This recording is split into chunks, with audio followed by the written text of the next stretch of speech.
استاد ورزشی سابق اتفاق شوروی 11 کرات چمپیونی مطلق آسیای میانه و قزاقستان شادروان عبدالمنان زاکیرو شاد جایزه افتادی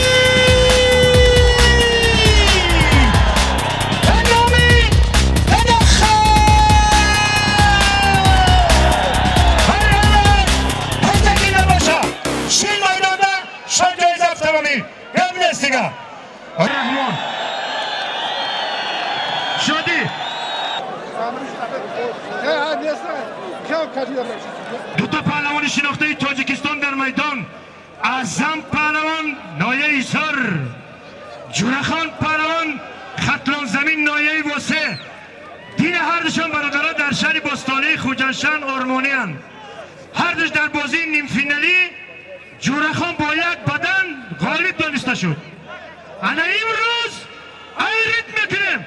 شاد جایزه افتادی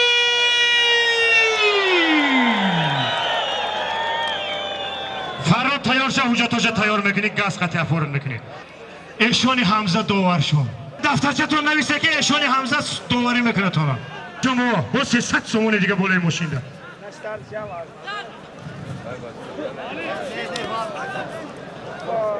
این نگاه کنه حاجی ما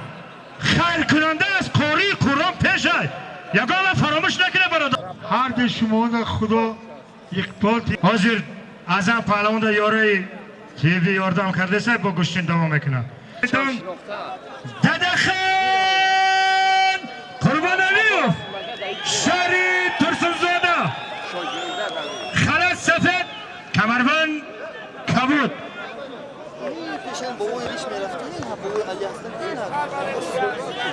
سید جلال سیدو شهر بستانی کوفشر بین هر دوشون ده ما گفتیم که شاد جایزه برادر 1000 فروختیم $500 امریکا بین هر دوشون ده بر میدان از دلار دلار ایزاتوف اکی خیر رو ایجا بیا بیجا سید جلال داده خانه انا میدان اینجا ده ازم گوشتین میگیره مردکی خوب هست ازم پلخان کدی جورب خان هست دای هست دی کارتون پلوانی شناخته نشان ته همین گوشتین ملی تاجیکه نشان ته بر این مردم ها بینه برادرو این هوای ها بینه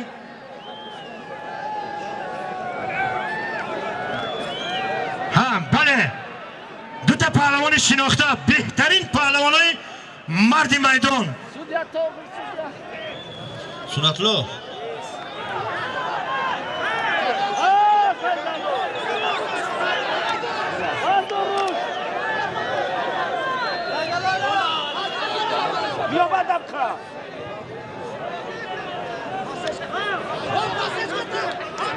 فرادومه گوشتی گره نگاه نکنه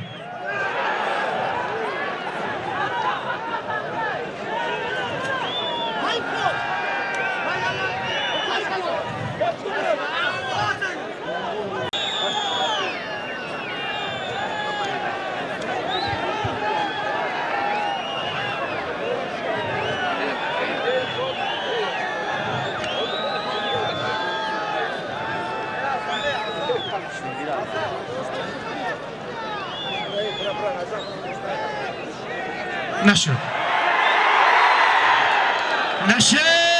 ددخان پهلوان نشد